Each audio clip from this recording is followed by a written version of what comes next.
I'd like to call the meeting back to order from closed session. We'll now have a Pledge of Allegiance. Mr. Matsuoka.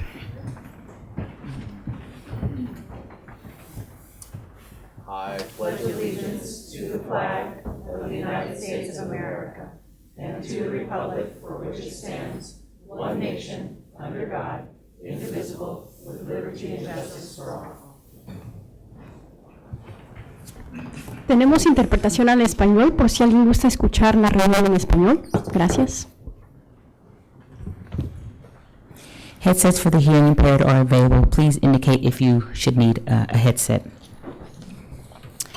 Next, we'll have more announcements out of the closed session action, so we'll have the Superintendent's Report.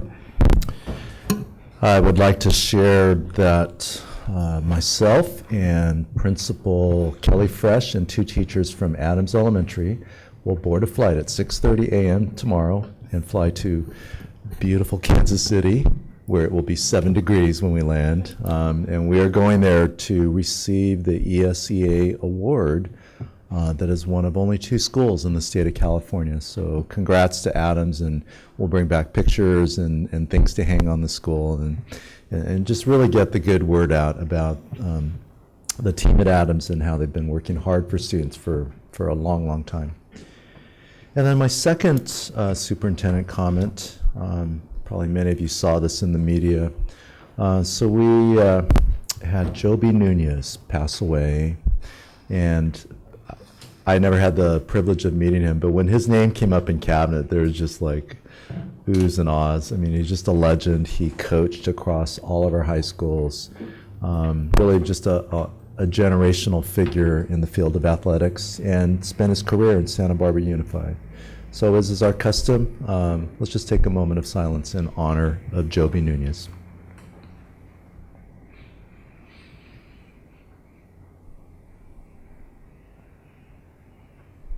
Thank you. That concludes my comments.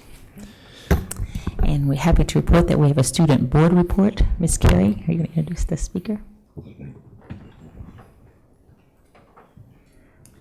I would like to this time invite the students from Dos Pueblos up here to the podium, and where they can give their own introductions. But we're really happy to be kicking off these student board reports. You'll see a series of them beginning tonight and in ensuing board meetings. And I'll just remind everyone that the foundation for these meetings, just come right back around here, here you go, right here, was our student voice study session that we held in the fall, where we opened the conversation and we started a dialogue about what things were working well on sites, what things that students themselves thought that with some focused attention and audience with the board and the supportive resources that we could bring to bear on maybe an identified area of growth, area for growth, you know, what we might be able to do together in a leadership fashion. So this is the first of 4 student board reports that we'll be hearing this semester. So without any further ado, here are the students from Dos Pueblos.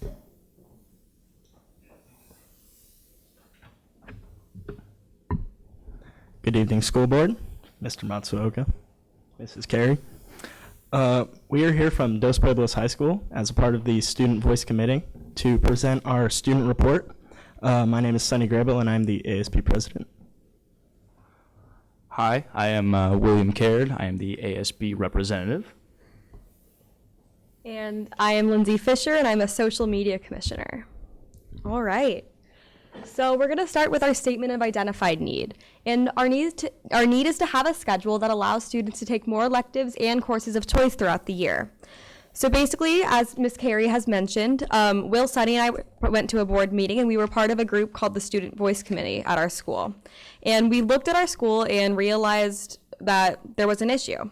There are a lot of classes that our school offers that students don't get the chance to take due to many programs that we're in and different class schedules that they are required to take. So many electives and different opportunities were being missed out on. And coincidentally, the admin at Dos Pueblos High School also had the same idea, and we're talking about it separately from us, so we thought that was kind of exciting. We've been meeting weekly with ourselves and the other group at DP, and we've been reviewing different schedules of other schools and different options that we could look at to change our schedule. We also have been talking with other students at our school about their opinions on whether or not they would take other classes and whether or not they want to have a different kind of schedule that would allow more opportunity. So yeah, we wanted to have most of our school's opinions heard in voices, and that is what we did for this program. Now going on to the background. So at DP, we have a 6-period bell schedule, and then we have modified block on Wednesdays and Thursdays. We have, with increased graduation rate, UC and state college requirements, students are having a hard time fitting into their regular schedule, electives, career technical education pathways, or CTE pathways, and other courses of choice. I can definitely verify that this is true. I have had to take many classes at CC to be able to fulfill my A degree requirements for graduation because I wanted to be able to take electives during my high school experience. I'm in theater at DP. I'm also in DP Media, which are 2 classes that I enjoy thoroughly. It's probably my favorite thing about being about the school. And I had to take classes, both my history classes at CC to be able to do that, and I took a math at CC this year. The traditional 6-period day does not allow enough opportunities for students to take electives and expand their interests. And students feel a lot of stress due to schedules that are heavy and have no opportunities for enrichment or electives in their schedules, which I can verify again is very true. I have a lot of friends that have taken really hard classes and AP classes on top of each other, which can lead to a lot of stress and pressure to the students in their everyday schedules. So our statement of desired outcome is just what our goal is for this change. We want access to more electives mostly, and we want to create more well-rounded students that can learn new skills. We want to create more opportunities for special education students, AVID, DP Engineering Academy, English learners, athletes, and really any other programs at DP that require a lot of classes in your schedule that don't allow for other opportunities. We also would like option for higher level and dual enrollment classes as incentive for hardworking students to take classes on campus, because colleges could really look at that and that could help students who really want to get into those Ivy League schools. We also want more CTE pathways and most of all lower stress for all our students, which should always be a goal. And with having electives and other opportunities for students to take, could de-stress the students by having classes that aren't so strenuous and academic.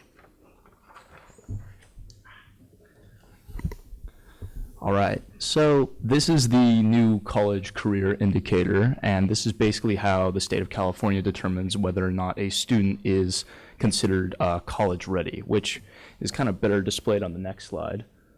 So as you can see here, there's like 3 different main ways to determine whether or not a student is considered college ready. And the 3 tests in the middle, the SMART balance, the dual enrollment, and the advanced placement has been kind of the standard for the past 2 years.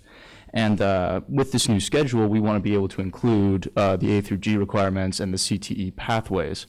So CTE pathways, like at DP, is our engineering academy and our culinary arts and media arts and other classes. And there's just not enough support there to endorse these students to take these classes because they're more focused on taking the high-level AP classes. For example, I have a passion in culinary arts and I really enjoy it, but due to like my schedule, I wasn't able to complete the coursework for it, so I was only able to take 1 year. So with this new schedule, we'd be able to accomplish more of this, and therefore more students would be considered college ready than if they were just able to take the tests. So to verify everything we were looking into was true, we decided to survey 593 students at our school, and the students we surveyed were part of AVID, English learners, and the Dos Pueblos Engineering Academy.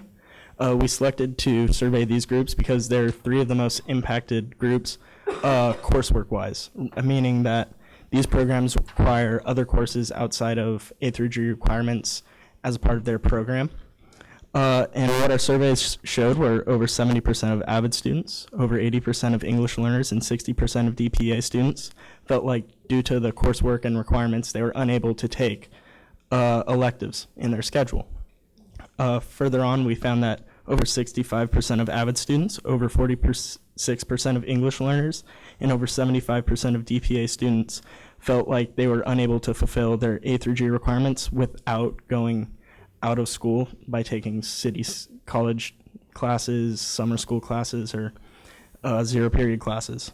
And once again, over 56% of AVID students, 61% of English learners, and 76% of DPA students felt like they would take an elective 7th period if the option was presented to them. Personally, I'm a part of the Dos Pueblos Engineering Academy, and I've had to take 3 summer school courses, 2 online courses to be able to take my engineering academy, and I also play in the jazz band. So in order to be able to do these both, I've had to take multiple summer school courses and zero period classes. So what this data means to us is that students have to take classes during their summer, some time that we would like to consider a mental rest and a break for students. They're having to go out of their way and take classes that go into their free time. They're taking classes before school even starts at 7 a.m. during what we consider our zero period. They're taking college classes in evenings after school, and they're taking classes in their free time, which we would consider before school, at lunch, maybe during nutrition, after school, once again during our mental rest and downtime as students. They don't have as much opportunity to fill our CTE pathways or elective courses of choice, and students show that they would enroll in more classes if given the opportunity to do so during their school day. So this is our current schedule at Dos Pueblos High School.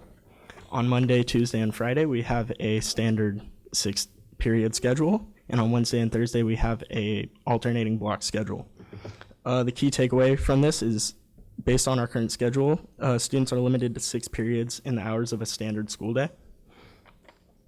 So one of the first schedules we looked at of interest is Lompoc, high school's bell schedule. Pros we found were that there's more opportunities for electives as they have 7 periods in the standard 8 to 3 school day.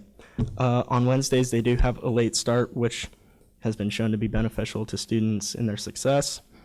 And some cons we found are that with a 48-minute period, it's hard to get a lesson in. Maybe a more intricate and in-depth planning in like labs and sciences and stuff would be a little challenging with that. They also do not have a seminar in their schedule, which is one of our biggest support programs here at Dos Pueblos High School. We have seminar on Wednesdays and Thursdays, and a lot of students use that as a key support system. One of the next schedules we looked at was St. Anna's High School schedule. They have an alternating block schedule throughout the entire year. So on the one day they'll have 1-3-5, and on the next day they'll have their 2-4-6. And then they have the 7th period option Tuesday through Friday from 2 to 3 o'clock. This again also gives another opportunity for the 7th period class in a standard school day, giving students more opportunity for electives and courses of choice. Some cons we found were it's hard to follow the flipping of classes, as on Monday one week you'd be starting with your odd classes, and on Monday the next week you'd be starting with your even classes. And this too has no embedded seminar. One of the last schedules we looked at was San Marcos High School schedule. They have a 4x4 block schedule, and this actually presents the most opportunity for classes. In a standard school year, you can take what's the equivalent of 8 classes. This gives you a long class period time, which is good for lessons, and you could really get into some in-depth learning there. And they also have Royal Time, which is our equivalent to what seminar is. So we would be able to continue what is one of our larger support programs. Some of the cons we found were that AP and IB testing could get a little tricky if during your first semester you take an AP or IB test.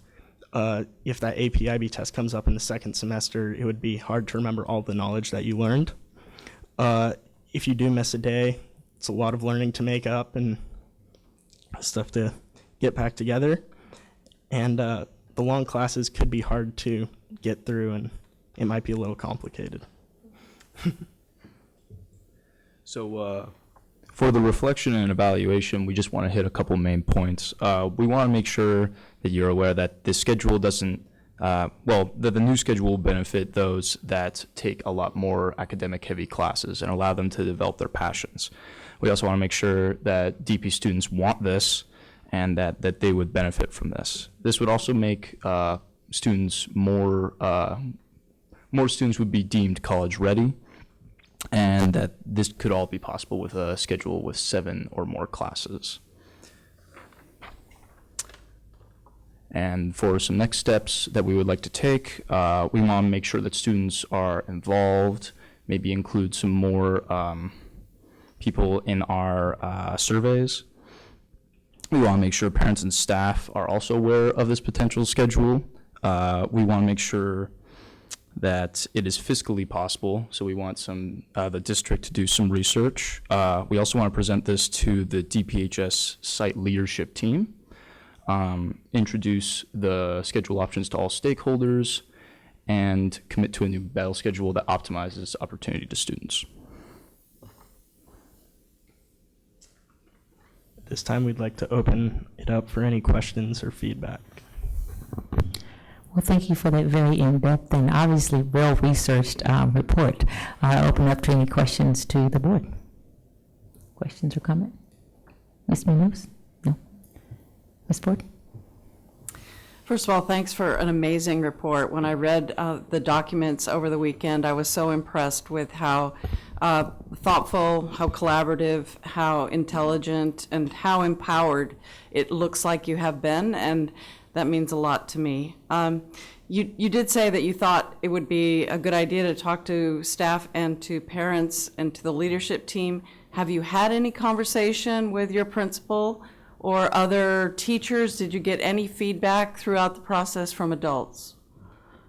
So throughout the process, we've been working directly with Mrs. Hemsley, our assistant principal, and Mr. Woodard, the principal at the high school, and he's been helping us through this process and giving us ideas on what he thinks would possibly be the best. And maybe in our next steps, we would take it to PTSA meetings and see what parents' opinions are on this. Thank you. Ms. Capps?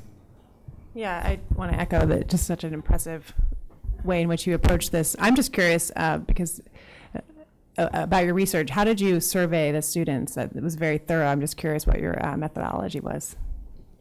Would you like to? No. I don't actually know. Yeah, that's all you. Okay. We sent out Google Forms to all of the programs, so we made it a part of just the day. We asked the teachers to ask this English learner students and the DPA students and the AVID students to just fill out a quick Google form and answer some of the questions on our form. Super. And my last question is, what in this process, was there one thing that surprised you? The most surprising thing to me was how interested all of the students actually were. We thought it was just something that maybe we were wanting, but when we sent out those Google Forms to see such astonishing results and high percentages of students that would actually take a 7th period elective. Thank you. I just have one more question. Can you add, you said a couple of times regarding the seminar time. Can you just elaborate on that? Because you said that's a really support for you, and you talked about it also in comparisons to the other high schools. So our seminar, we have multiple centers. So we have Writing Center, which helps students in their English classes, and we have Math Center, which helps with math and all that. And it's a time where it's 45 minutes out of, I think about 45 minutes out of our Wednesday and Thursday, where you can go to these different centers, or you can just stay in your seminar class and work on homework and stuff like that. Okay, thank you. Any additional questions? Ms. Munoz? I also appreciate all the, the inclusiveness with including the English language learners, and then being able to, take more electives and excel, and include it during this normal school day. Because students also have jobs, and like you said, they also need downtime and study time. So I appreciate the thoroughness. Thank you. Okay. Ms. Carey, any comments? You are.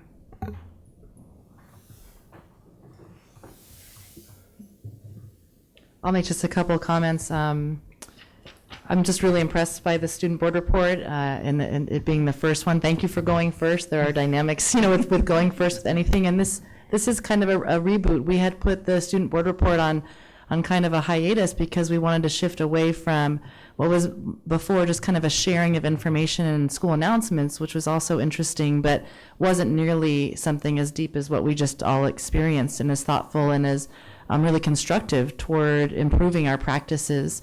I'm really excited about the fact that that adults on the campus, to Ms. Ford's question, that adults on the campus and students on the campus are having a conversation in parallel and are starting to talk to each other about the same topic.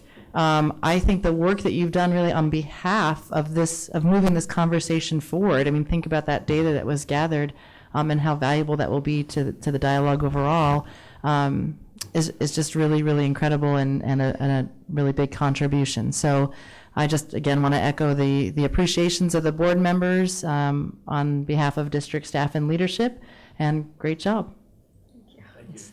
Thank you. Yes, Ms. Ford.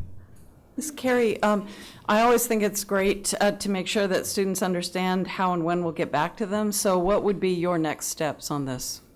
Well, I will always work through site leaders, and that will be how you sort of understand what comes next. It would be most authentic for me to be working through and with Mr. Woodard on that. We are in close communication about this very topic.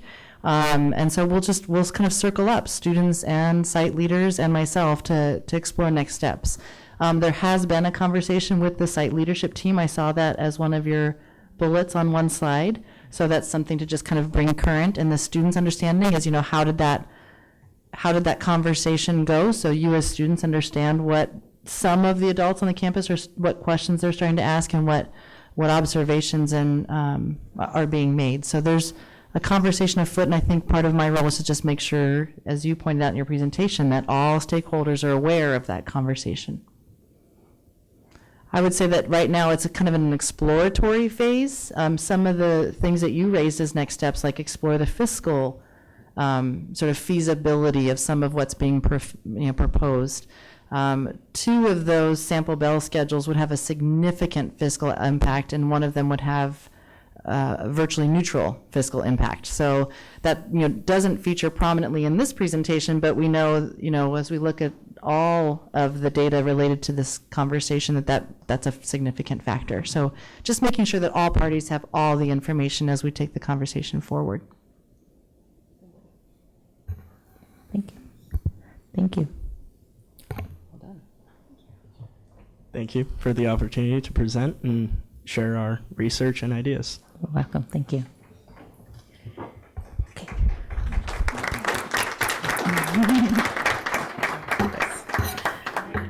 So next we'll move to board comments and correspondence. Board, any comments? Ms. Capps? Yes, I have two. After the board passed the climate change resolution last meeting, I heard from quite a few people, members of the environmental community, but also teachers and some parents, especially at the school where I'm at often. And so what I've done is just invited people to our next subcommittee meeting. When they say want to get involved, you say, come join our meeting, which is Thursday here. And we're going to be looking at our board policy of green schools, which is quite outdated, 2010. So it was quite exciting to have that kind of response. Second thing is I had a really sweet experience with the Munoz family in Santa Barbara, 4 generations of Dons. It was brought to my attention that the grandmother, her maiden name is Berber, Pauline Caroline Berber. It was her deepest regret that she never received her diploma from 1959 because she had left school partway in her senior year because her mom was dying of cancer when she was 16. And so then after her mom died, she went back and she finished her credits, but never got to do the walk. I'm not sure why, or never received her diploma. So fortunately, through the office, just recently received it, or her kids figured out how to do that. And rather than just give it to her, they decided to have a big party, a graduation ceremony. I got invited to it very last minute. I didn't really know what I was walking into, and it was stunning. I wish you would all have been there because it was about 50 people of this family, 4 generations, like I said. Mostly Don, some San Marcos, all dressed up. They had in the backyard right near Peabody in their house, it looked like a graduation ceremony. They had Don's banners. They had it all, they had a podium. They had everyone, and then they told us to come at 5. She came at 5:30, and they played the Hail to thee. She walked in just streaming of tears, had to compose herself, and they had a cap and gown for her, a Dawn's cap and gown, and they had a full ceremony of her kids speaking. I was able to present her with the diploma, and she just, she spoke about the value of education and sticking with something. And you could see that those values had carried through her family and her grandkids and great-grandkids. It was just a stunning display of family love, and just the fact that it was oriented in our schools and how much that diploma means for so many students and their families just brought it home to me in a very poignant way and a very surprising way. Again, I didn't quite know what I was having the privilege of being a part of, but I'm so glad I did. So thanks. Thank you for sharing. I also wanted to share that over the weekend, the Martin Luther King weekend, I had the opportunity to attend several events, and one of which was the essays and poets and poems that were written by some of our students, and DP and Roosevelt was well represented. So I certainly want to congratulate all of the students who participated in that activity. And I was part of the poets, and we had from Miss Barr's class, I believe, and Miss Bias class. There were several of the winners came from that class, so I certainly want to give a shout out to those teachers who are supporting those teachers and raising their voice through their poetry and through their essays. And they did it a little bit differently. Normally, the first place winners are presented on the day of the Martin Luther King, and so it often gets hidden in the middle of that. So this year, what they did was have it in two separate ceremonies, so you could really focus on the words and the poets and poems that were presenting the information. So it was really delightful to be able to focus on those who were presenting those poems. And then the next day at Delegator Square, before the march, they had the essay winners come and talk about it. So it was really enlightening. You could see the student voice. It was inspiring to see them, and they were standing up there. And when they're walking up there, they were a little shy, but they were very confident in their work. And so we just wanted to give a shout out to them and just to appreciate the teachers for supporting them in that effort. And we'd like to see more students come out and participate, and share their voice in terms of that. So, okay, Ms. Ford. Thanks, Madam Chair. As I mentioned, I was really gratified over the weekend, and I think it was about students. As those of us who are educators know, the job is often very frustrating, very disappointing. Sometimes you wonder if you're accomplishing anything at all. And then something happens where you see that the students have done something marvelous, something really great. And I felt that way over the weekend when I read the report from the Dos Pueblos students, as I mentioned before, the empowerment, the independence, the creative thinking, the collaboration. And I also was able to experience that at Santa Barbara High School with the Music of the Night performance on Sunday afternoon. This is a musical review that's produced, created, written, directed, and performed all by students. And it just is one of those, another example of those great experiences where students are independently creating their own learning. Nothing is more powerful. Thank you. So moving to C9, we don't have any public comments that have been submitted, so, okay. So we'll move on to D, accepting of donations. Do I see a motion? Do I hear a motion? Yes, I move to accept with gratitude the donations. Second, all in favor? Aye. Aye. Motion passes. We'll move to our consent agenda. Are any items that the board would like to pull? I think we've seen it. I have none. Okay. Do I hear a motion for approval of the consent agenda? So moved. Ms. Ford? Do I hear a second? Second. Ms. Moniz, all in favor? Aye. Aye. Motion passes. We move right along here. So we're going to move to our action agenda. So the first is the board action on discipline education. Ms. Capps. Yes, I'd like to move action on case number 201819-08. In the recommendation for an expulsion with enforcement suspended 2 semesters, which ends June 2019. Second. All in favor? Aye. Aye. Okay. The next one. Next would be, I'd like to move forward on move forward on action of case number 201819-23 with the motion of expulsion with enforcement suspended 2 semesters, which ends January 2020. Do I hear a second? Second. Ms. Ford? All in favor? Aye. Aye. Number 3. Yes. And for moving forward on reentry from expulsion, case number 201617-08. Do I hear? Moving forward, terms of expulsion was full expulsion for 2 semesters, which ended on June 2017 and completed on June 2019. Do I hear a second? Second. All in favor? Aye. Great, and then in the case of readmission from expulsion of 201718-20, which is the full expulsion, which was completed on January 2019. Second. All in favor? Aye. Aye. Aye. And in the case for reentry from expulsion 201718-21, full expulsion, which ended on January 2019. Second. All in favor? Aye. Aye. And moving forward on reentry from expulsion, case number 201718-23, full expulsion, which ended January 2019. Second. All in favor? Aye. Aye. And 2 more here. Moving forward on reentry from expulsion, case number 201718-28, full expulsion, which ended January 2019. Second. All in favor? Aye. And lastly, moving forward on reentry from expulsion, case number 201718-35, suspension expulsion for 2 semesters, which ended January 2019. Second. All in favor? Aye. Motion passes. Thank you, Ms. Katz, for that. Very good. Okay, moving on to 9, approval of instruction support specialist job description. Dr. Becchio.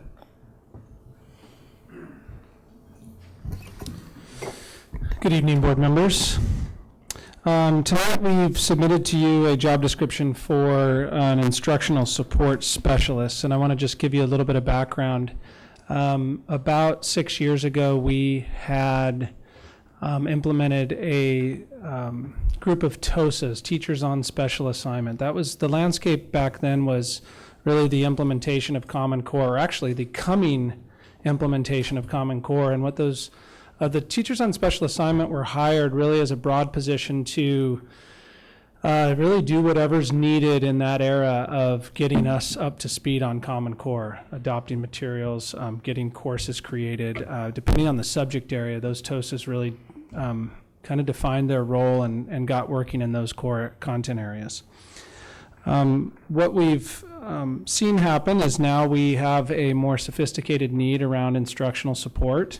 Common Core is fully implemented, and we have presented to you what we are considering a reboot of the Teacher on Special Assignment program.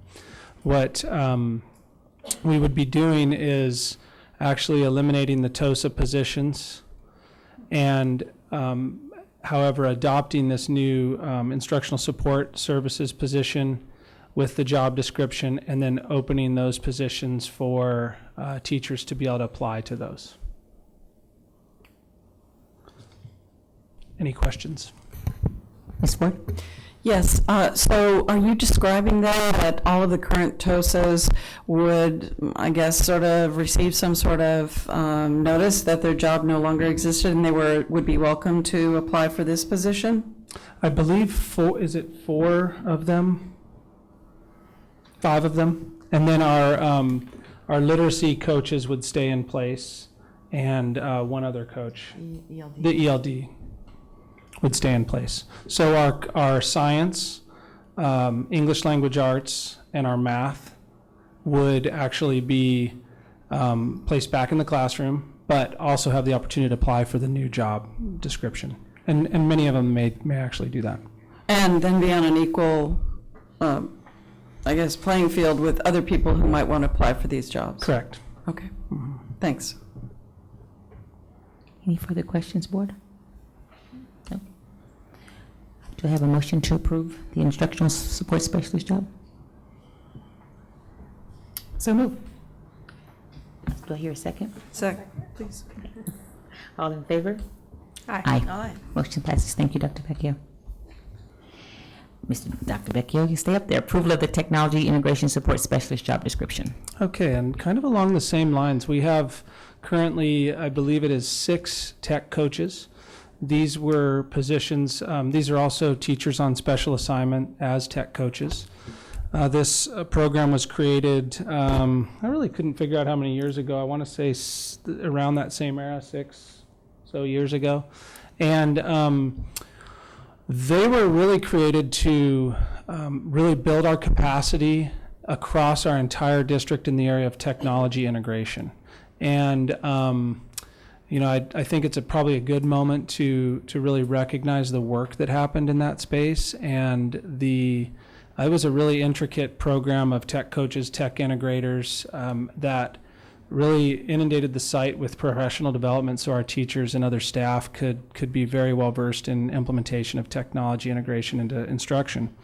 And so what we've seen is that really has become a core function of what teachers do, technology integration. And so this is also another reboot in the area, though, of technology. And so we no longer see the need for the 6 instructional tech coaches. This would be a savings to the district. However, we do believe that there is still a need for 2 instructional technology integration support specialists is what the job description before you will state, and that those would provide support to the to the site tech integrators. So there'd be 1 in secondary, 1 in elementary, and there are site tech integrators still, and they would provide support to those integrators and in other spaces, in classrooms, et cetera. So that's what we feel the need is in that space at this point. Ms. Ford? Thank you. Does every school have a tech integrator? Yes. Okay. And is Actually, that the old model, there are many people who have served as tech integrators over the years. And then so there still exist as they got that experience. I believe the model, correct me if I'm wrong, Brian, is there will be a tech integrator at the site, though. Oh, multiple ones? Okay, so multiple at the secondary sites and then 1 at each elementary site. Thank you. This position would also be really responsible for staying current on technology, just things that come forward as good practices in the area of technology and things that we could possibly implement, and being the experts in that area, doing some research around what could be implemented in the future. Additional questions? Do I hear a motion to approve the technology integration support specialist job description? So moved. Second. All in favor? Aye. Thank you very Thank you, much. Dr. Vecchio. So we're moving on to F11, Special Services Agreement with Atkinson, Adelson, Loya, Rudd. Is it Rudd? Rude. Rudd, okay. Romo pertaining to charter schools. Ms. Chate. Thank you, board members. Good evening. As you know, that we've had several charters petition our district in the past year and a half. And so we just need a little extra help on the legal issues that come along with that, and make sure that we follow all the rules and make sure that we hit all the deadlines. So I'd like to propose that this be approved by the board for an 18-month-old period for AALRR. Any questions from the board? Well, yeah, can you speak a little bit more, because I think this is something of interest to a lot of community members of what's happening with charters. I've gotten a couple questions. So just, this is, if you could just speak a little bit more to this capacity that's added with these lawyers. Well, I know that with the charter schools, they have lately consumed a great deal of my time. And there's a lot of ed code out there, and it's nice to have someone direct you and make sure that you dot all your I's and cross all your T's, because if you don't, you can get yourself and the district into trouble. And we want to do what's right and make sure that we do follow all the rules and make sure that everything is followed to the word of Ed Code, and so that it's a fair process for both sides. It sounds good to me, but just to make it practical, so when a petition comes in, this firm would review rather than... The firm would be there to answer questions. You may remember on the January 15th, the board approved us someone that will help us with our processes on reviewing petitions each year, and our FUAs and our MOUs, and how we do our fiscal accountability of those charters and review. That's getting to be a very hot topic up in CDE, and we need to make sure that our charters are doing what they should be doing and we're doing what we should be doing, and see if our processes are good.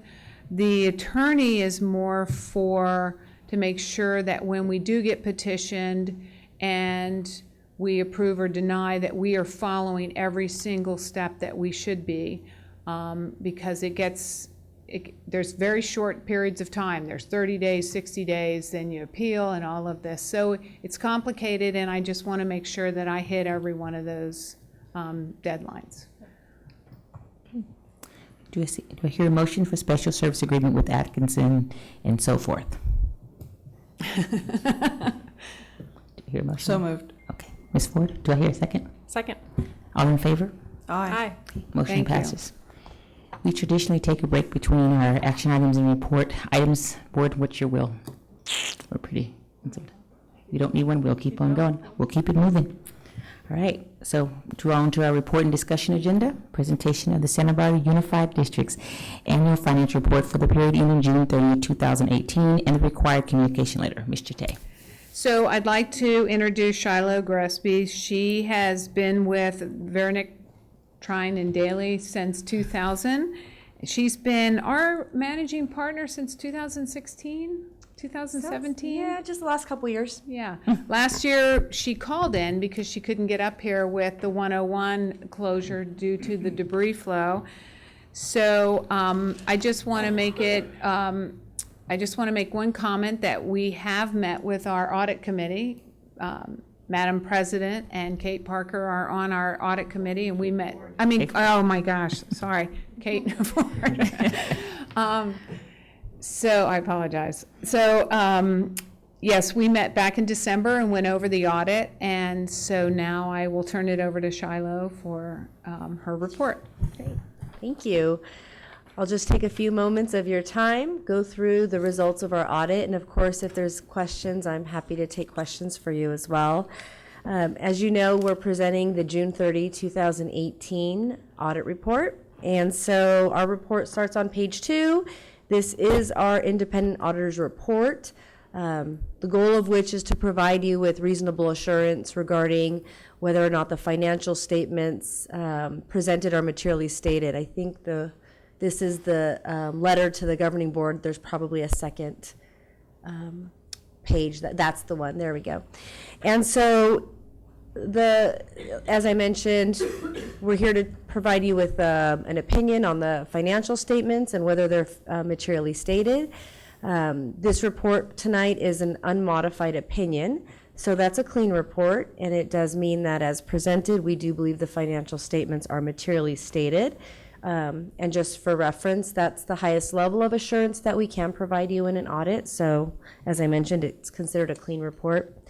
But in addition to that, on page 102, we actually provide you with 3 other reports bound in this entire document. The first of those is our report on internal controls over the financial reporting. And in this report, while we don't provide you an opinion on internal controls, during the course of our audit, we do evaluate internal controls, and if anything comes to our attention, we would report those out to you, either in the form of a, keep going up, 102.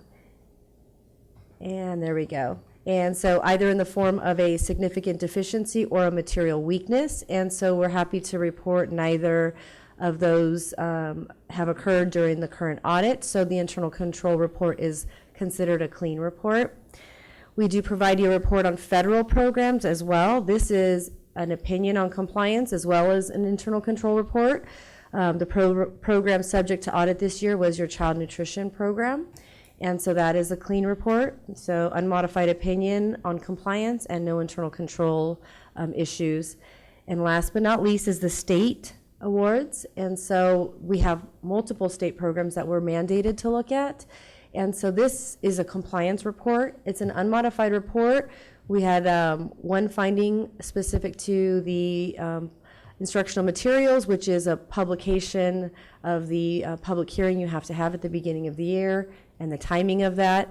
There's no fiscal impact to it. However, CDE does dictate that we have to report out if that deadline wasn't met. And so that's what that finding is about, the details of which follow on page 105. So if there's specific questions, I can address them. The only other page that I really like to bring to your attention, just because I think it's actually a very good summary for you as board members to get a big picture of the district and where we're at and where we're going, page 87, which is your schedule of your financial trends. So the reason I like this page is because what it does is gives you an opportunity to look at 3 years all in one place from a high level. Gives you an opportunity to see where we've ended and whether or not we're meeting reserves. The budget information here, of course, was based on July 1 budget information, so that has since changed. You've gone through first interim and are close to probably your second interim, and so I'm sure those numbers look different today than they did then. So take that as you will, and just know that that could look a little different. But like I said, just a good place to see everything. You know, the district has done well staying in the black for the last 3 years. 2019 had some projected deficits, so I'm not sure where you stand with that today. But reserves are being met in all of the years, so that's also good to just be able to refer to.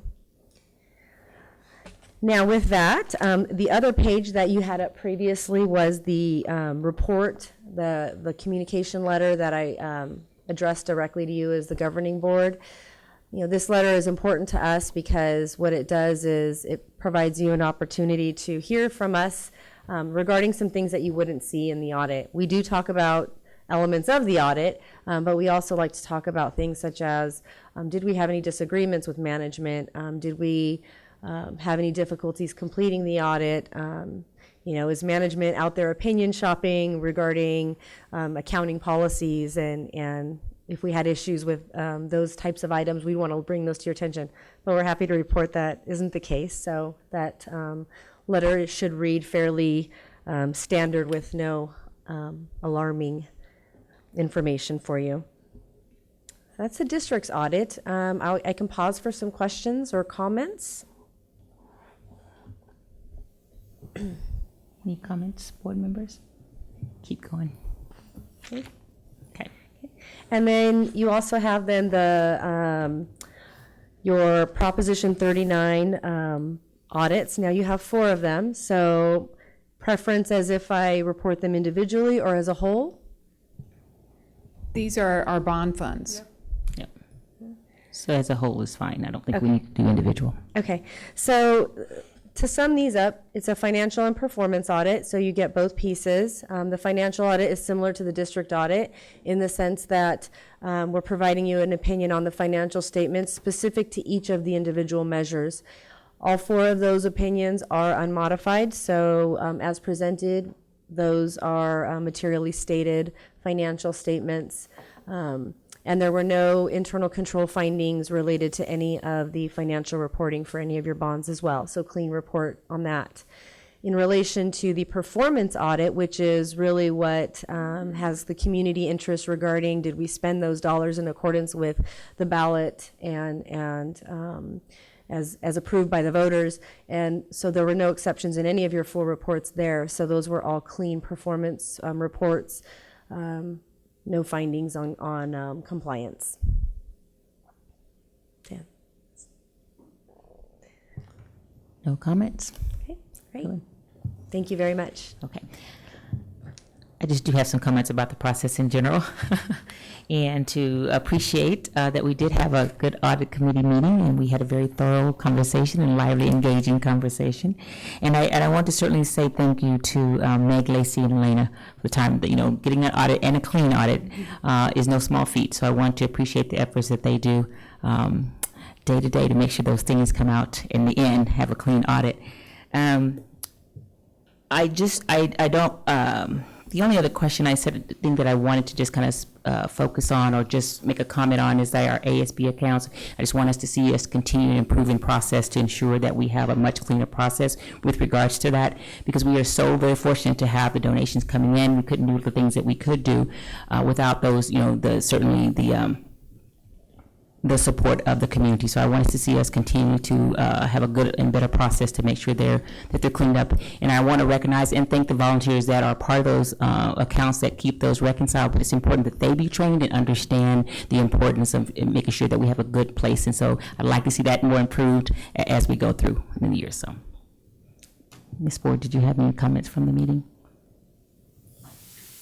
No, I only echo what you say. I thought it was completely thorough and well done, and our staff explained everything to us in a lot of detail, and your report reflects that, so thank you.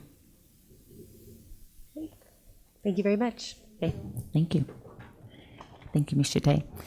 So in G2, report regarding dual language immersion in the Santa Barbara Unified, Dr. Ramirez and Dr. Lorenz Horton presenting.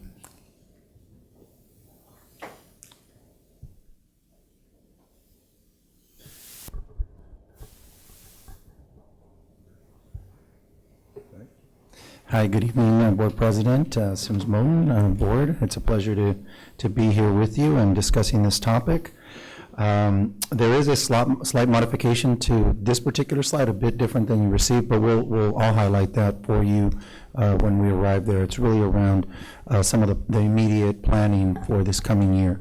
But before launching in, I'd just like to once again state from myself, for Ms. Larios Horton, what a pleasure it is to be able to present on this topic.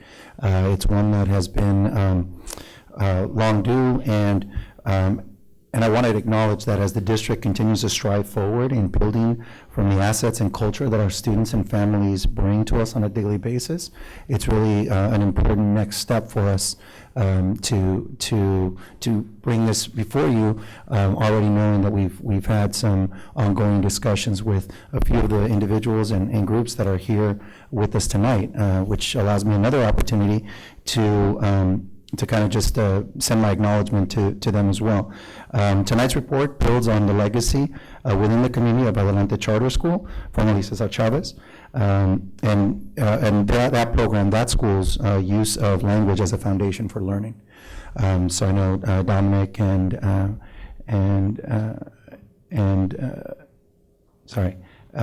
David are here representing Adelante, so thank you for being here.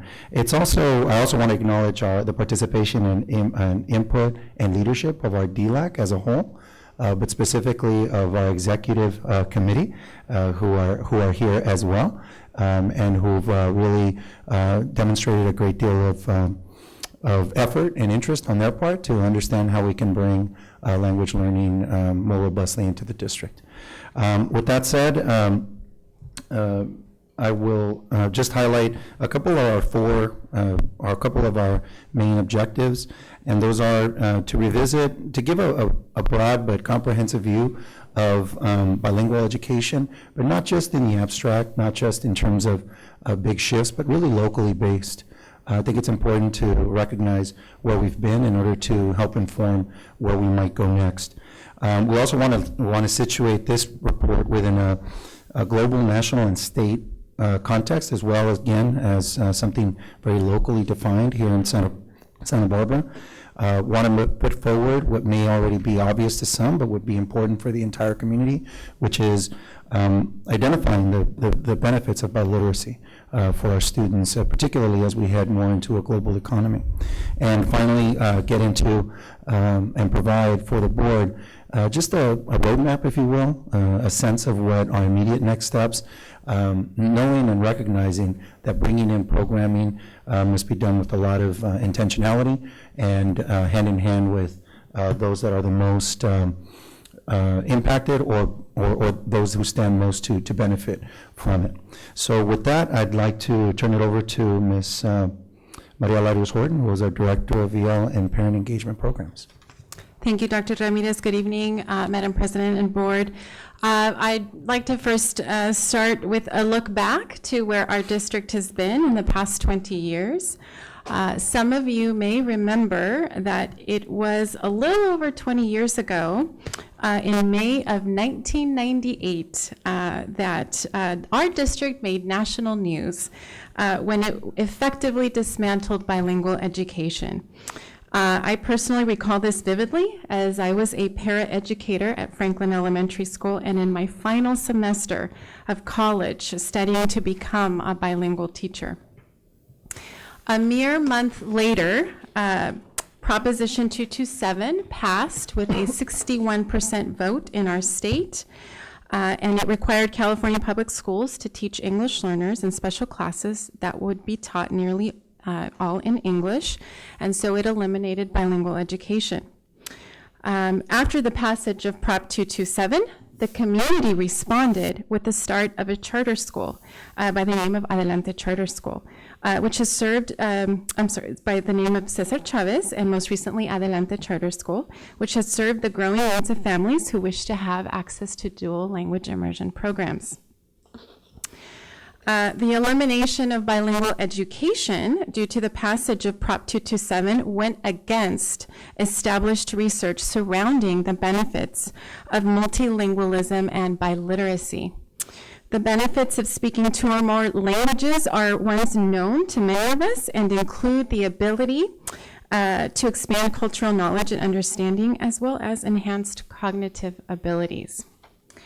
We also see those benefits play out in the dispositions bilinguals have towards those who are different from them, as well as benefits related to career advancement and opportunities. In light of what we know about these benefits, our state began to shift away from Prop 227 and its philosophy regarding multilingualism.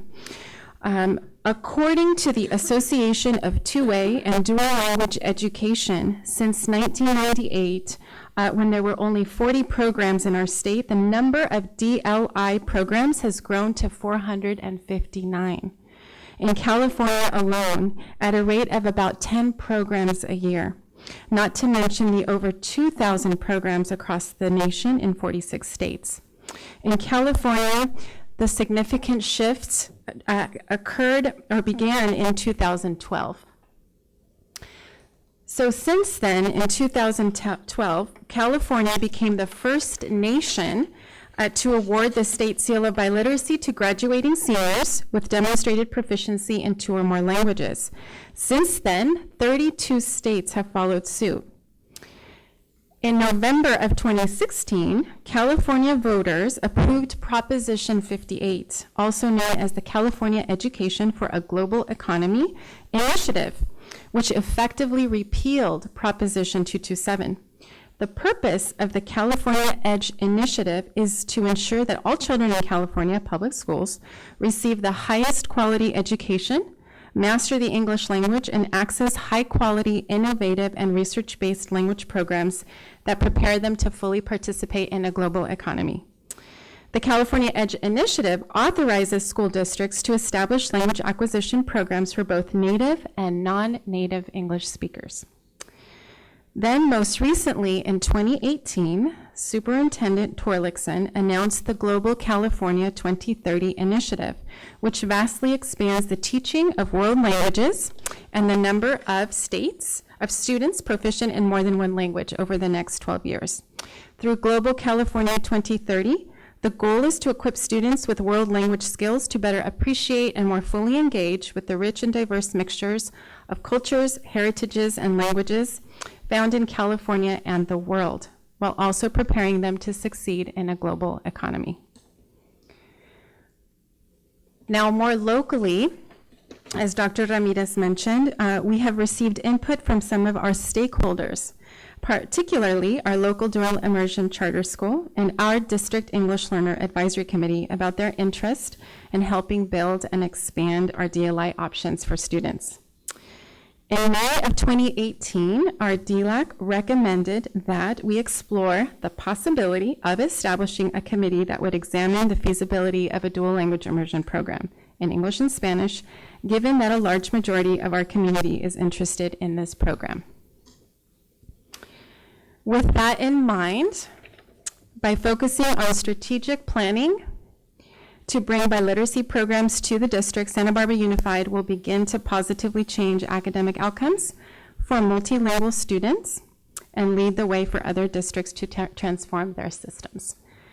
A broad timeline of implementation has been developed, and I'll ask Dr. Ramirez to share this timeline with you. So we wanted to offer the board an opportunity to weigh in, give us your opinion on a timeline that that begins to signal our intentions, not only in the expansion to the junior high space and potentially beyond into high school, but also our own district program in the elementary space. So you have more of this information in the narrative, but I'll speak to it more broadly, and of course invite any questions or comments along the way. Specifically, we'll start with elementary, and you see there in a 3-year window. The first thing that I'll highlight is that we're identifying a school location geographically on the west side. Partly due to the fact that Adelante really is serving the east side community. I think there's a way to serve in a complementary fashion. We wanted to also give ourselves time, because that is a change to programming. There will be some opinions and stakeholder input gathering opportunities that we'll have to engage in. We put a community survey there because we envision something that would look like a pathway through one of our schools, not necessarily a school conversion.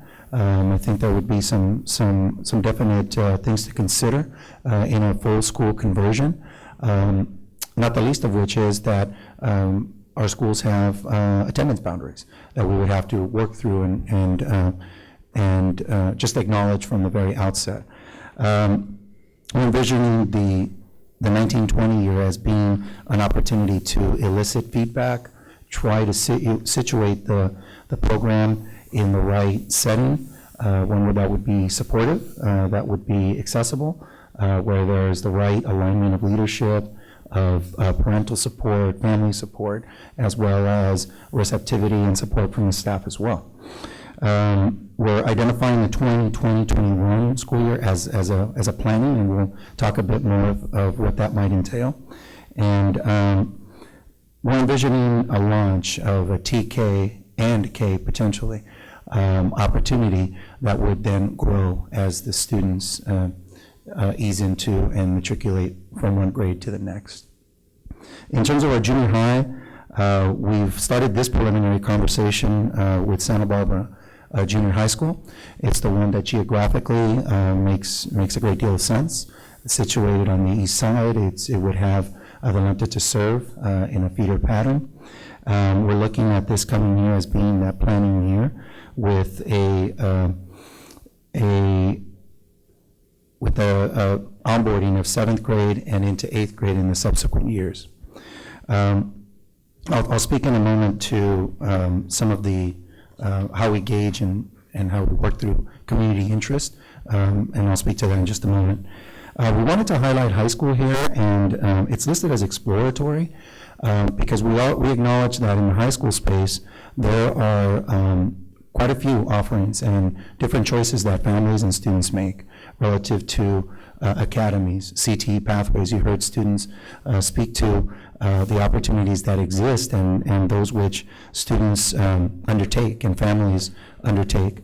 We also recognize that there are some different logistical challenges to work through, not the least of which is, and even including junior high, is student agency, student choice, student voice. What do students now want for themselves? And and maybe it's oversimplifying the point, but oftentimes in elementary, it's largely the adults making decisions about students, but by the time that they get to be secondary students, we're really looking at making decisions with students and with kids.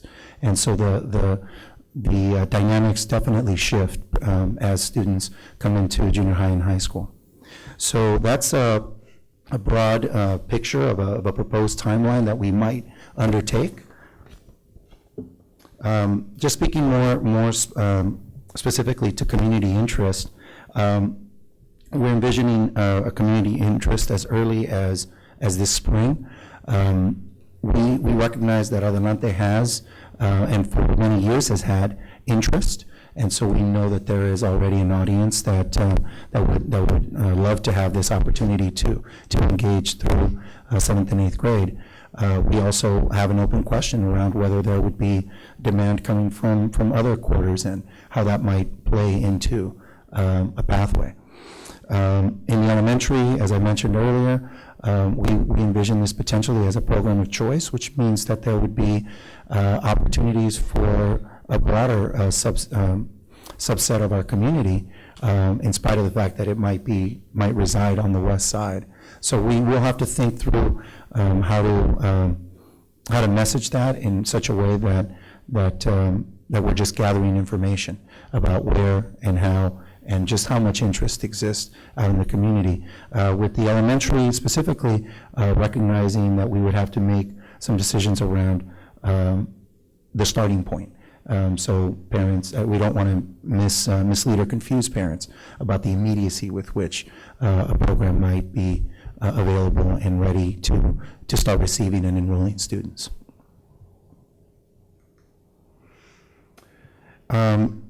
As I mentioned earlier, this is where there is a slight variation. We wanted to really expand on a few things. The slide deck that was on the board packet specifically mentions junior high school. We wanted to really just give the board a broader view around planning and support for the 1920 school year. You saw it identified a bit on the timeline. I'll speak to two things. One is we've as staff working with some of our schools and knowing that there is quite a bit of a lift, if you will, from the outset in starting any new program. One of the considerations that we have is for a teacher in residence. Specific to the elementary, it could be somebody who could generate, who could also serve to generate interest, understand, and bring families along, and then ultimately perhaps serve as, ideally serve in that, as that classroom teacher, a way to liaise families and bring them into a program so that it's not just a program, it really starts setting the tone and building community and building clarity around what the program's aims and goals might be. We looked at what that might mean for secondary, and we're still really in that sense-making phase because the program design we've discussed very, very preliminarily with Adelante would call for a focus around the humanities, English language arts, and social studies as being starting points in 7th and 8th grade. And finally, we also know and recognize that there will be some consultant support. We don't know exactly what that would look like at this moment. We just know that there are many experts out in the field who would be more than willing and capable to support us and to thought partner with us. We've also extended an opportunity for Adelante to have opinion, and we've had some preliminary discussions with them around what a program design might entail. So as you can gather, we really want to make this an intentional process, one that allows us enough lead time and that is also fiscally responsible to the rest of our programs that are, of course, of tremendous importance to the audiences and students they serve.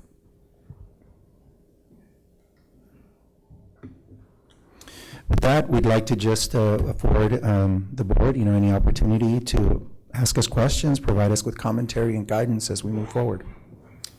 Comments, board. Mr. News. Certainly make a comment, and this is very significant to me as a board member and as a community activist here, and recognizing the participation of all our parents with the ELAC and also with Adelante School and our students who are so important to us. very much the motivation of why I'm here. I think it's so important for our students to learn to have, that they have that support of us to read, write, learn about their culture, to be leaders of our society, and also to continue with their the participation and their involvement on the leadership that we can see with our students, like with the ethnic studies, for example. And combining that, I think, will very much set our school district apart to have this happen now. I'm very aware of '98 and how, you know, things were at that time, and I think this is our opportunity to make a difference and to plan this out as well as possible. Ms. Ford. Thank you. This is like a walk down memory lane for me, because over 40 years ago, I got my credential in bilingual education and have seen this state go up and down and up and down. So how exciting it is to consider to expand this and make this a really big focus of this district, but also it's quite daunting to me. I think it's a huge job and we'll need lots of help on it. I do have a question. You mentioned something about a risk or a difficulty because of attendance boundaries. What did you mean by that? I'm sorry if I couch it as a risk. It's simply that our schools have attendance boundaries, and in an entire school conversion, some of that choice then gets made for parents in that particular attendance boundary. And some of our schools, in particular our small elementary schools, we're really talking about 2 classrooms that really matriculate all the way on through. So we just want to be very sensitive to the fact that this is an option that not all parents will necessarily immediately understand or gravitate toward. If down the line there is a desire to move more fully into what you would consider a wall-to-wall dual language school, that opportunity would certainly be available. So in your mind, is there a possibility that it's a little bit like an academy? We envision it as a pathway. A school within a school? A pathway that would run through from TK on through. There are some local examples of that, one of which is over at in CARP in Catalina. There's one program designed that way. This is part of why we just want to really be thoughtful about this process, because there are many different expressions of how a model might work.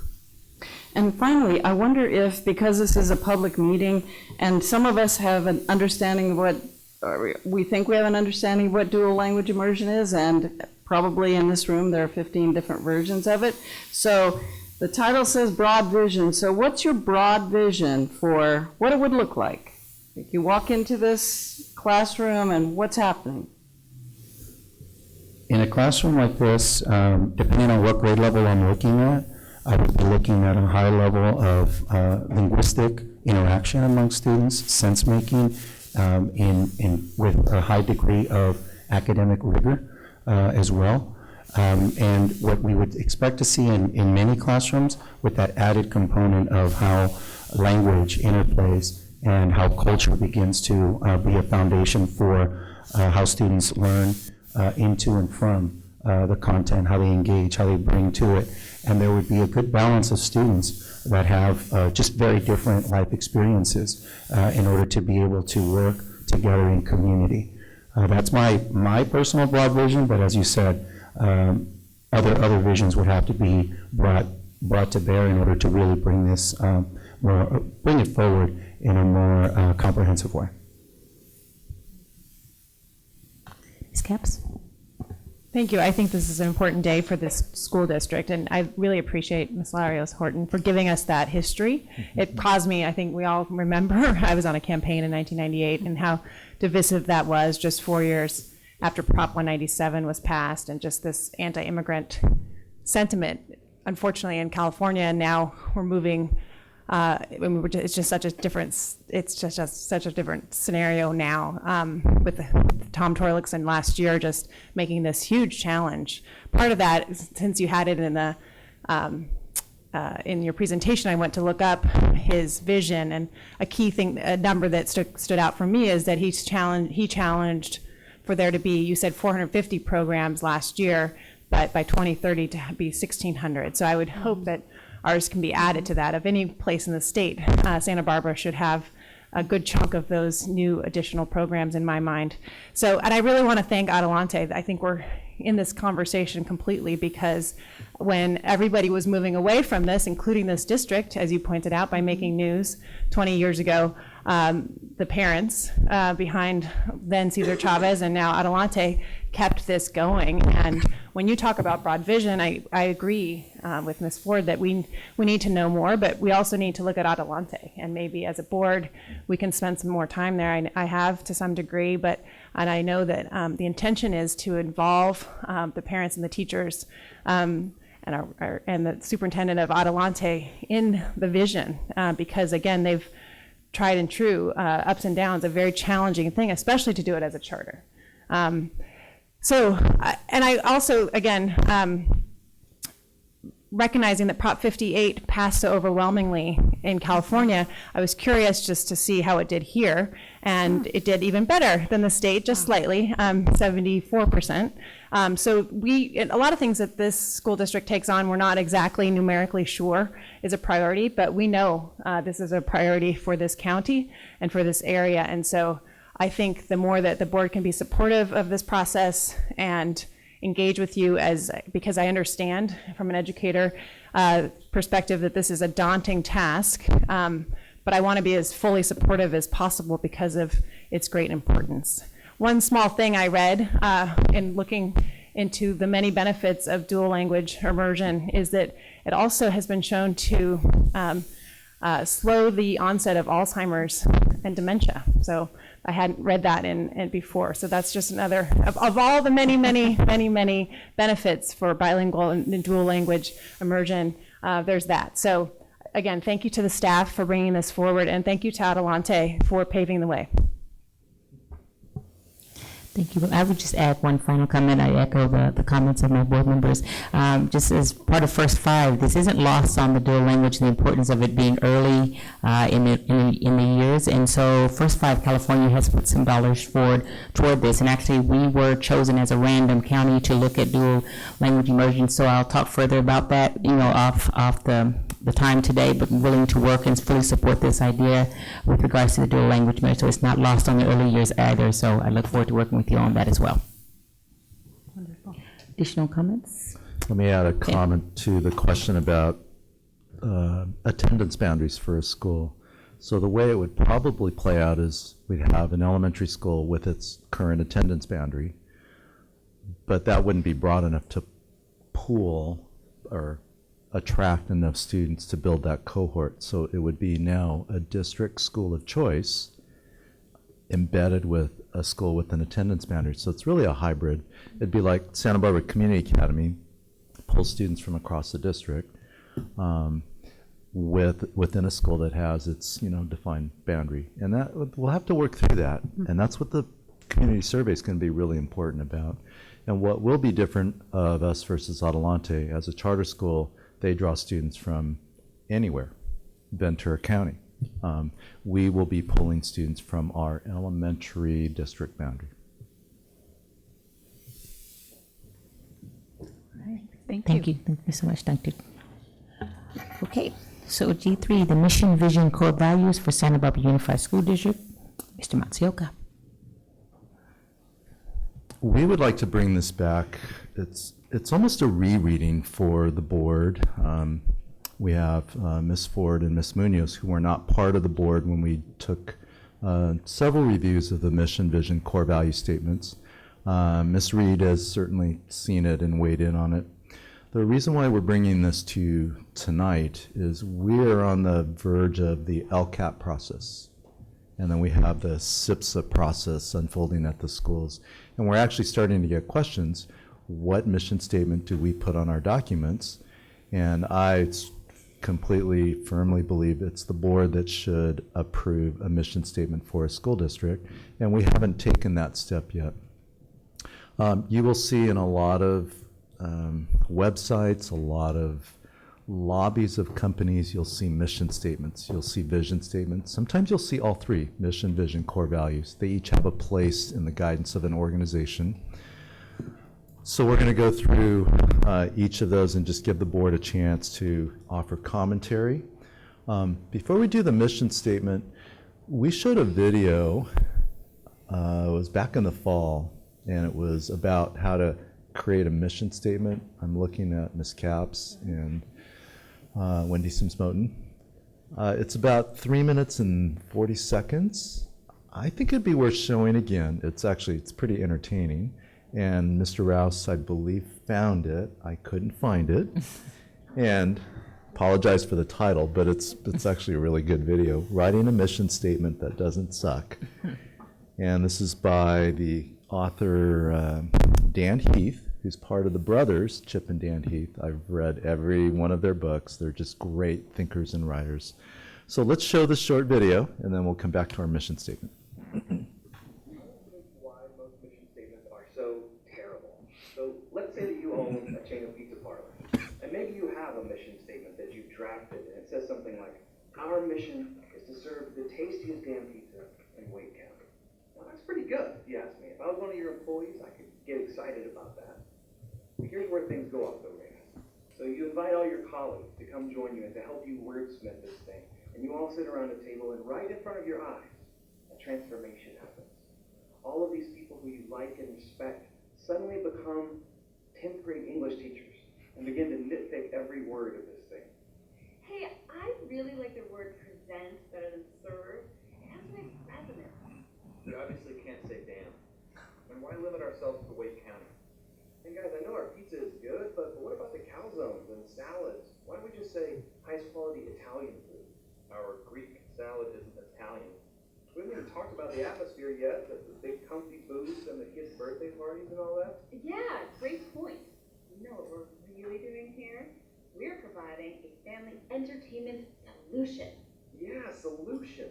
Nailed it. And everyone's excited now. You're almost there. And then Steve at the end of the table pipes up. Listen, guys, we haven't mentioned anything about integrity. That's what it's all about at the end of the day, integrity. And is anyone at the table going to rise up and go to the mat against the word integrity being in the mission statement? Doubtful. So, presto, that's in. And now here's your new and improved mission statement. Our mission is to present with integrity the highest quality entertainment solutions to families. I know this is a little bit silly, but you got to admit, this is what 99% of mission statements sound like.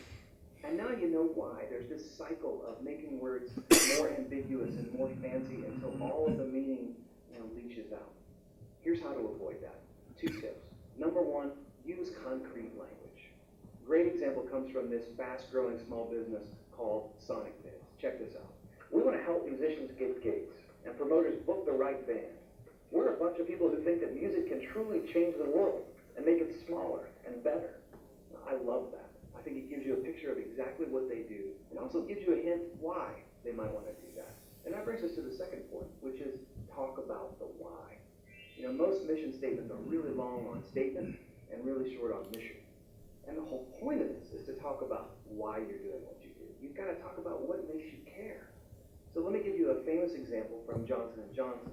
This is the first line in their credo. Our first responsibility is to the doctors, nurses, and patients, mothers and fathers, and all others who use our products and services.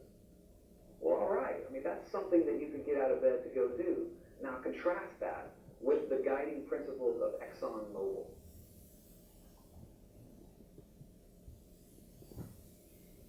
Did you feel that? A little part of your soul just died reading that mission statement. So now you've seen why bad mission statements happen to good people, and I've given you 2 tips for avoiding that fate. If you're interested in learning more about writing a great mission statement, go to fastcompany.com/heat.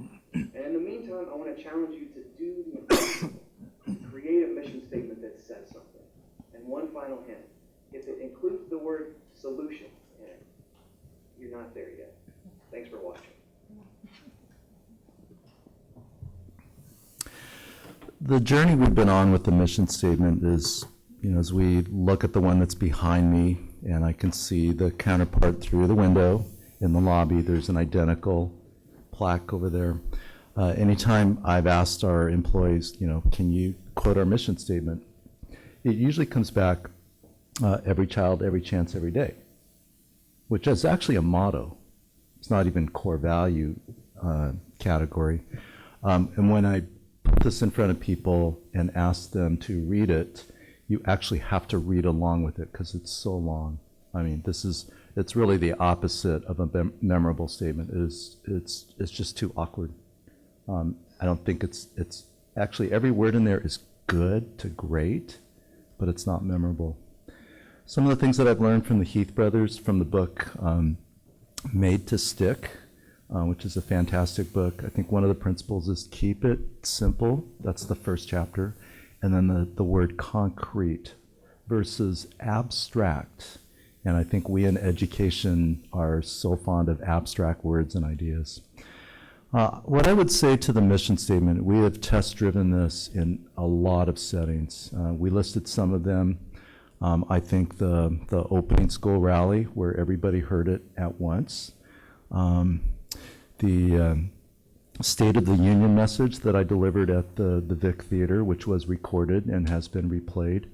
I think what I've heard as far as feedback is sometimes immediate resonance, sometimes questions, sometimes puzzlement. But as it is unfolded out there, here's what I don't hear is, well, that doesn't make sense, or that's such a bad mission statement. I think the feedback that we have received, that I have received is, you know what, that makes sense, and it also guides our work.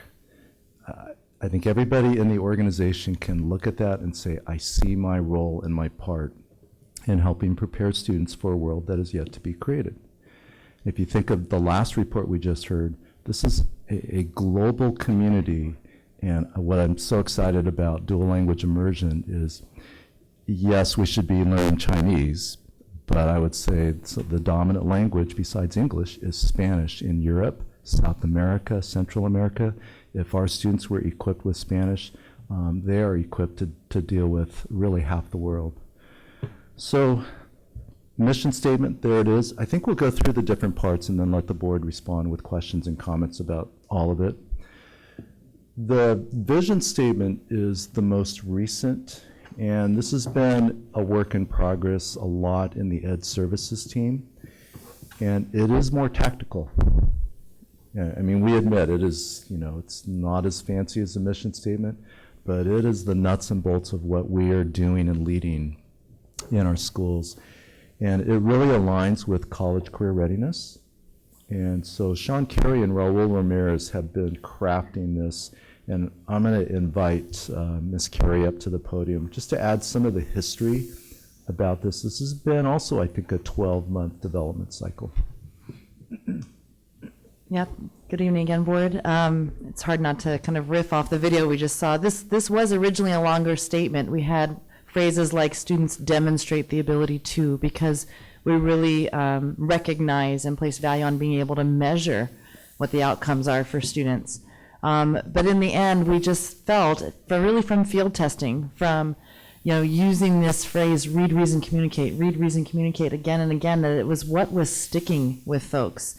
Its very origins had to do with the fact that we looked at what all of our school sites were doing, TK-12, and we looked at what we're pushing them to do more and more that is common, which is really not so much a specific what as it is a how. And you are coming to know, and we will continue to keep informing you about the process that schools are using through school leadership teams to engage in a cycle of inquiry that is not static, that is always dynamic, and that is always examining problems of practice, experimenting with practice, teaching practices to go at those areas of most critical student need, and then measuring whether or not that's successful, but then revising and redesigning the instructional approach. So it's really about engaging that process. But what was common, whatever is happening in specific and at whatever grade span it's happening, is we saw these themes of reading.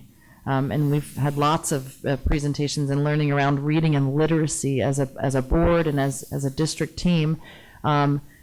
But that reading is not enough, that reading is just really a foundational skill for being able to reason And we don't know that you can read, and we certainly can't tell if you can reason well if you're not able to communicate that reasoning through various forms. So we went back and forth a lot about communicate. Some people really wanted the word writing in there as explicitly called out, but we felt that the broadest and actually most compelling way to convey what we really want to see is various forms of communication. So that is lots of times going to be writing, but it's also going to be portfolios. It's also going to be, as we heard tonight, an oral presentation. That there are various kinds of texts that aren't just traditional text, even when it comes to things like reading. So this vision statement, and is specifically kind of trimming it down to the essential verbs of read, reason, communicate, we found was the right size umbrella for holding every single school site's site-specific identified area of instructional focus. None of them were left out, and we're talking about, again, TK6 system and 712 part of our system, and yet we all have a vested interest in our articulated efforts, so at the end of the day, the ultimate goal is that students have as many options before them as they can, and that's what we're calling out with the college career readiness. And we found that teachers, no matter what the grade span, really were in support of that and buy into that.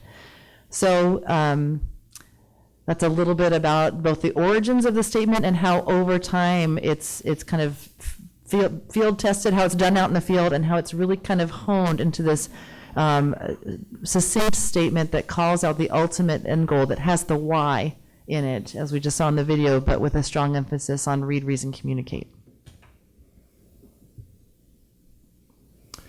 And the last part about the core values, it was made very clear to me as part of my onboarding process as a new superintendent that there was initiative fatigue. There was just a lot going on in Santa Barbara Unified. And it was our first cabinet retreat where we discovered that there were 22 strategic plans that were in motion. And so what we did is we did a group analysis of all that, and we distilled it down into these 3 domains, which was clearly equity was a huge part of the history of our district. How do we use data? I mean, there's a lot of conversations about data, so it's how do we evaluate our work? And then there's a lot of efforts around the professional growth of our teachers. And it really fit into these 3 categories. And so I shared these at my first all district rally, and just as guiding principles. I didn't intend for these to be core value statements, but it is stuck. People remember them. Sometimes teachers will come up to me and recite these 3 statements. And so what I've seen emerge is these really are core value statements. And you could have a lot of core value statements. I believe that these 3 have been received. I like the word, it's been field tested. And these have been with us now for 2.5 years. And I think people remember them.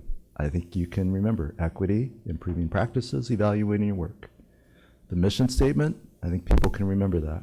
You'll have to remember the read, reason, and communicate, but we walk around with it all the time now.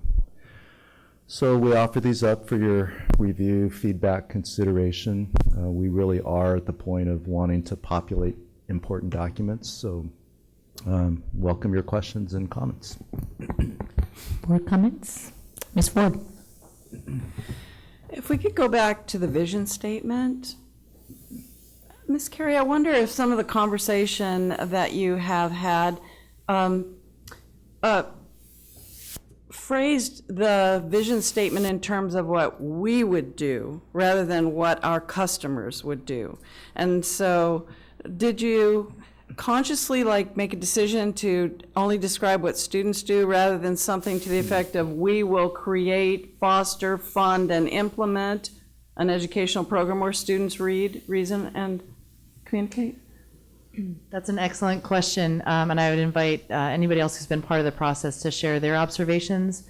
Mine would be that because this really was something where we were looking at what sites were saying that they felt were the most critical things to focus their work, we just observed that all of their statements were, we want to see students are doing this, we want to see students are doing that. We are measuring our success in terms of whether or not students are successful. So that's the theme we saw both, I would say, kind of practically, but then also kind of culturally. That was what was emerging from all of our various sites' work, and that's what we were trying to capture.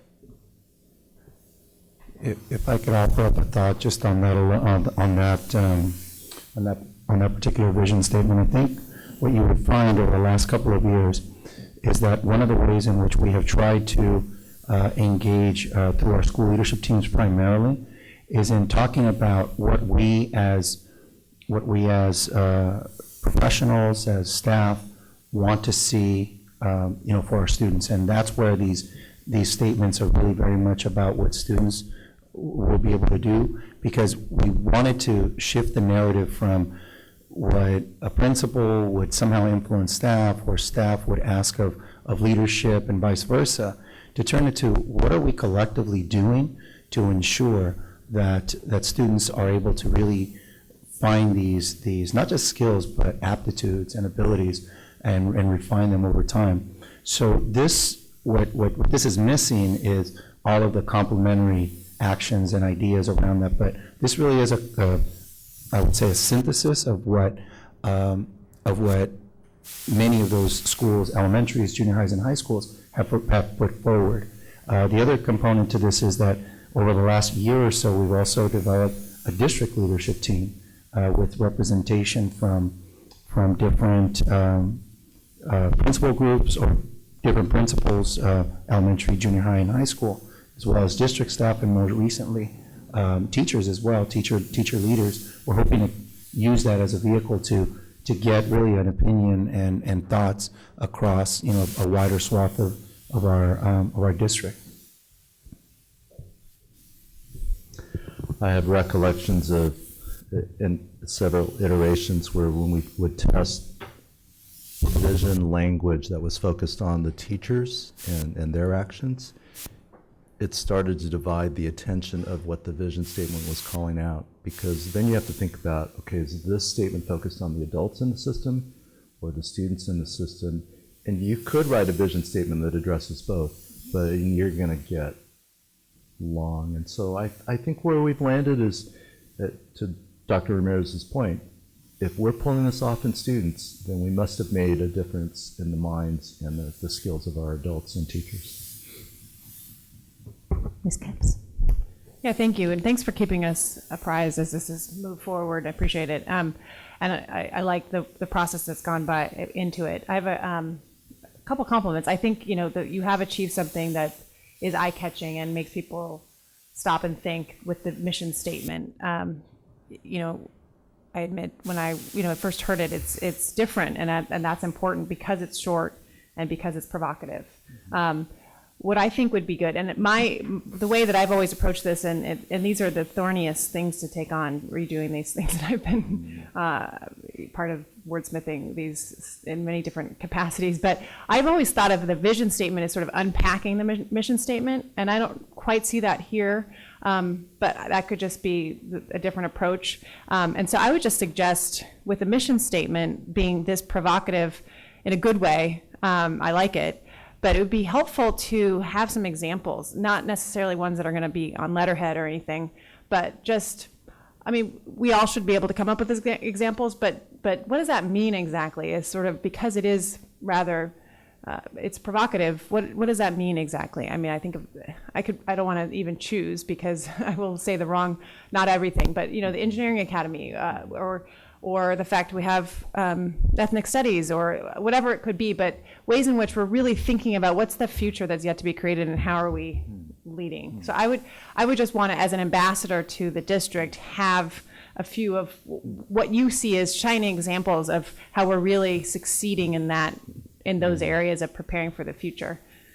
That's my suggestion. Secondly, I love the vision statement. I really focus on the word reason. What a simple way to encompass such an important achievement for students. What caught me a little bit is the jargony of college career readiness, and that's kind of a nitpicky observation, but I try to get us away from jargon, especially on things like that. So I've been in this job now for a couple years. I don't know how jargony it is anymore because I hear it so much, but I don't know if that really translates to a parent, if they would know that their child is college ready, maybe just successful or pursue their dreams, or maybe that's too wishy-washy and maybe that you need that grounding. But I just want to flag that as a reaction, not something I feel strongly about, but it's a little jargony, especially with the slash and all that. So anyway, but I'm really happy and pleased with the direction.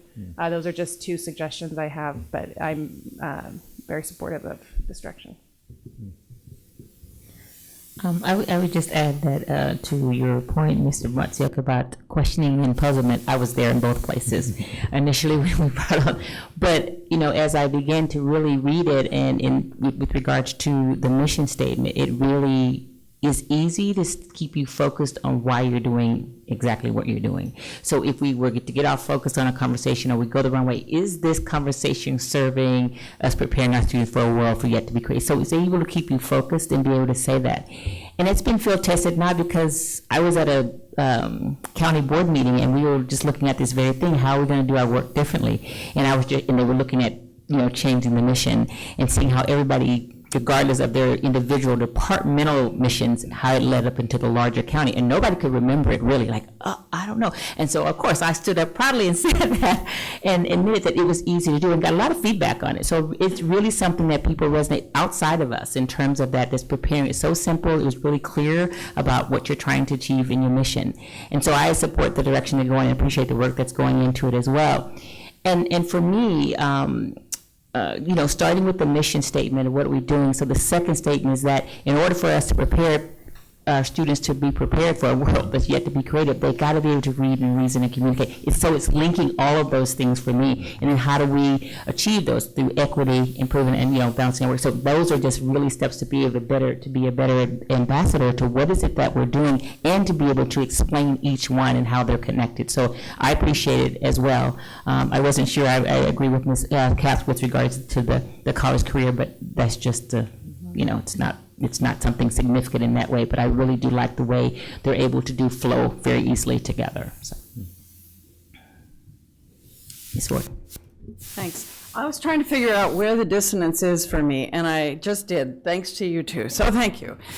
What it is for me, and I'd love for you guys just to think about it as you go forward to really fine-tune this, is that for me, when you say to prepare for a world that's yet to be created, you're actually in the vision saying that it's college and career readiness.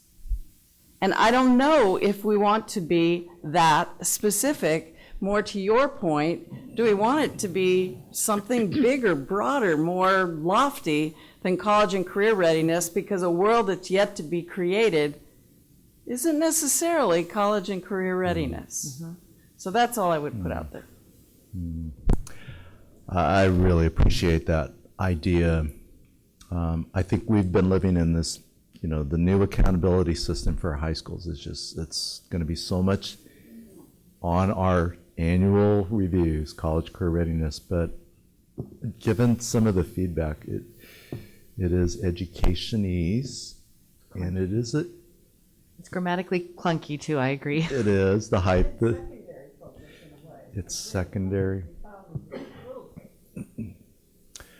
I think what I would offer to us as a leaders is, I think we're really close with the vision statement, but I think we will keep in mind, let's keep field testing some replacements for the ending of that are broader, that aren't quite so clunky. Mm-hmm. Get the hyphen out, the slash out of the way. That's good feedback. Really good feedback. Yeah. We like the read, reason, communicate, though. I heard that too. Okay, good. Any other comments? Ms. Munoz? No, I love the first part, and I'm trying to trying to think of options for even from achieve on, but I definitely love, read, reason, and communicate. I was going to say achieve success, but that wouldn't do it for me. But I love the first part, students read, reason, and communicate. I love. There may be a way to capture what we know is true, that a lot of the jobs that our students will occupy aren't invented yet. So, you know, there might be a succinct way to capture something like that and still convey it's about preparing them for productive citizenry later, but, you know, not in that jargony way. Yeah. All right, we will bring this back as an approval item. I think we're going to, for now, leave the college career readiness language with the mind to find a synonym replacement over time. And what's really helpful is then from district to schools, we can start to populate the planning documents that are moving forward. So appreciate your comments and feedback. Okay, so we've come to the, thank you, Ms. Carey. So we've come to our, in recognizing that we're going to have to return to discuss some items in closed sessions, I just want to go, let's look at coming events, if there are coming events that you'd like to announce that are coming. Any from staff that we recognize? Okay. Future agenda items we want to put on the agenda. Okay. All right. And our next meeting is Tuesday, February 12, 2019. So we will close this meeting and adjourn to closed session, return back to closed session to discuss items B7, 8, and 9. Thank you. We're not adjourned yet. We're just going to adjourn to the closed session. Yes.